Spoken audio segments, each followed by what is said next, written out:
So hello there and welcome back to the greenhouse, and if you've not been here before, welcome to my greenhouse here in Nova Scotia. Not here to do a gardening video today. I'm here to talk about throat cancer and my recovery, in fact, from throat cancer. So I think it's about 2 years, 2 months since I actually finished my radiation treatment.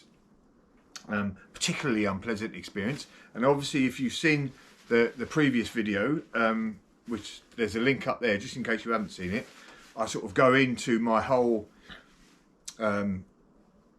treatment for throat cancer, you know, finding out, etc., going through the operation, hideous, radiation, equally hideous, and losing weight, and then getting through the radiation. And you know, sort of the general. I think quite quickly after that, I had my I did the video, and I wasn't fully recovered, but I'd got through the most of it. So I thought, it's about time that I did an update, especially since I've had so many great comments. Unfortunately, other people going through the same experiences as me, or similar experiences, and putting out some great comments on their experience as well, and some sort of just saying thank you very much for putting the video out. It's helped me, and that is that was the main thing about doing the video, is to try and help you guys out there that are just about to go through this, or even going through it, and to reassure you that there is light at the end of the tunnel. It's not nice, I'm not going to sugarcoat it, that 3 months from getting the operation to finishing my radiation was a particularly unpleasant time. But here I am, 2 and a bit years later, and I am feeling good. I've put all my weight back on, unfortunately, especially since I've actually just had a hip operation last October. I'm going through the mill, aren't I? I've just had a hip operation, so I've not been able to do any exercise. I'm just starting to up my exercises now. Put on a bit of beef since then, so I've definitely put all my weight back on. But I thought I would go through a few of the things that I've experienced post actually getting better. So I think, let me have a look here, my notes here.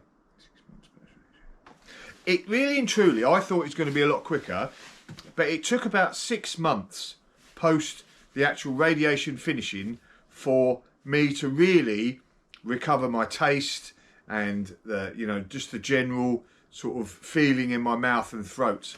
So post the radiation, when I thought it was all done, I really broke out in proper blisters, and mouth was sore, and then it sort of slowly took its time, but it really took its time. It's like even so I finished in January, so even in the April when I went for a sort of another checkup, my wife and I, we stayed in Halifax for the night, and I tried a beer at lunch. That wasn't good. Then I tried a glass of wine later on. That wasn't good. And then I tried another glass of wine later on, and that definitely wasn't any good. So alcohol, it's nothing big in drinking, but being an ex-sailor, I like a tipple every now and then. Alcohol then still wasn't good. Spicy food definitely wasn't good, even at that 3 month mark.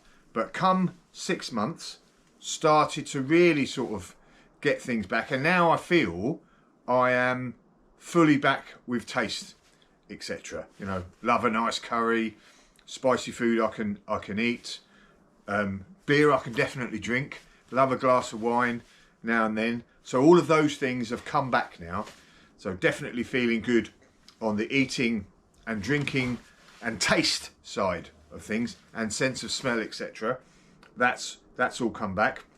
Eating wise, I have to take my time a lot more time eating. I tend to get bits of food stuck in my throat if I don't chew long enough, or it's a small enough piece. So there's something. It definitely takes me a bit longer to eat. So you know, I'm enjoying my food to taste a bit more, especially as I like cooking. So that is good.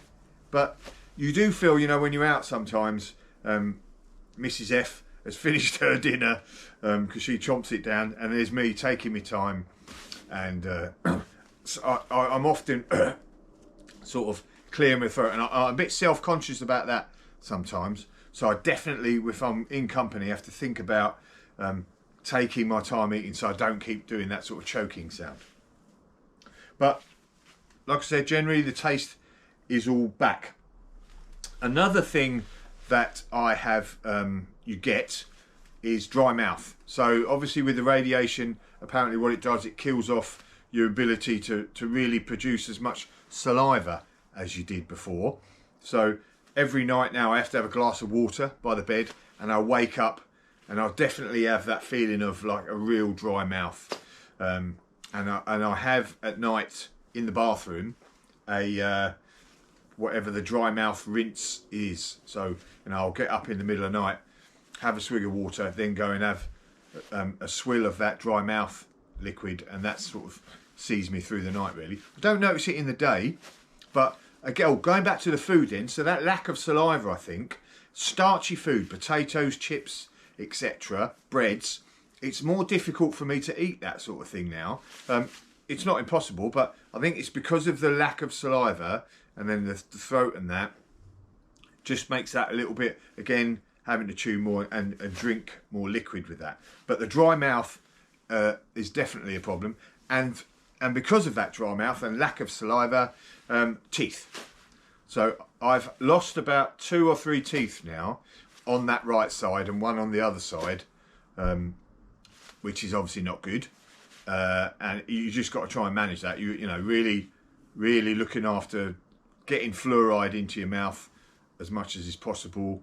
You know, and obviously good oral hygiene is really important. But that's one thing I really can't do, and I can see myself having to have some sort of dental work soon to replace the lost teeth. Now, it's a small price to pay at the end of the day for being alive. So, you know, again, thank the oncologist and my surgeon for such a sterling job for keeping me here. Dry mouth, yep, so I've done that. Always a glass, yep, water on bed, connected to spicy food. Yep, taste good. Cramps.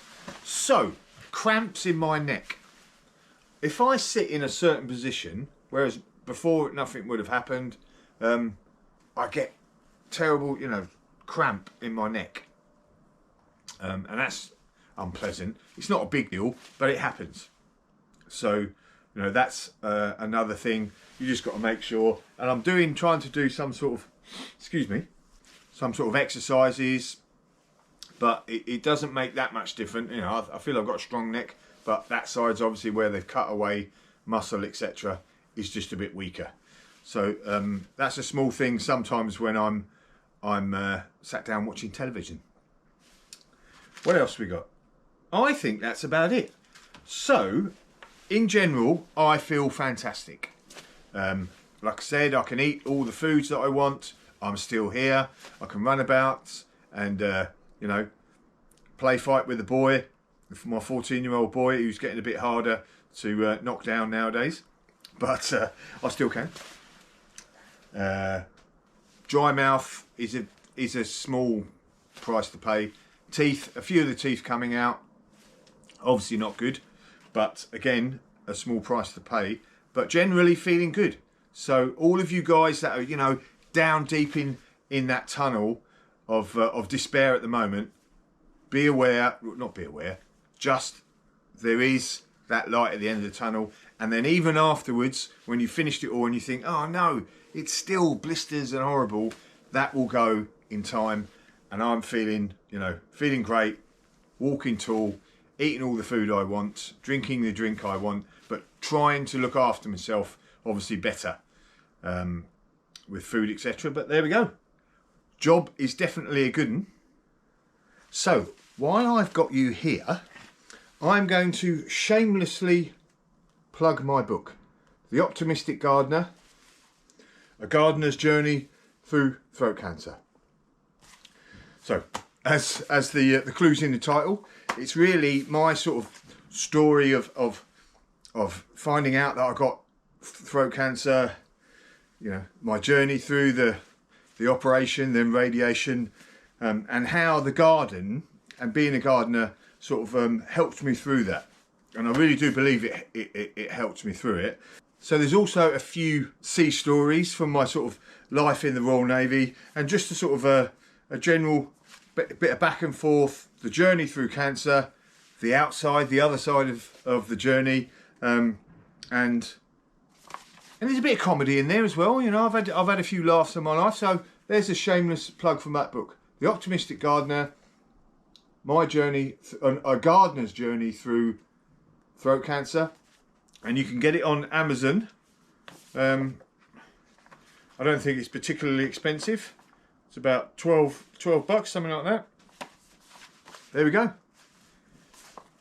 Like I said, job's a good one, feeling good. It's the start of spring, time for me to start gardening, and thank the world that I'm here.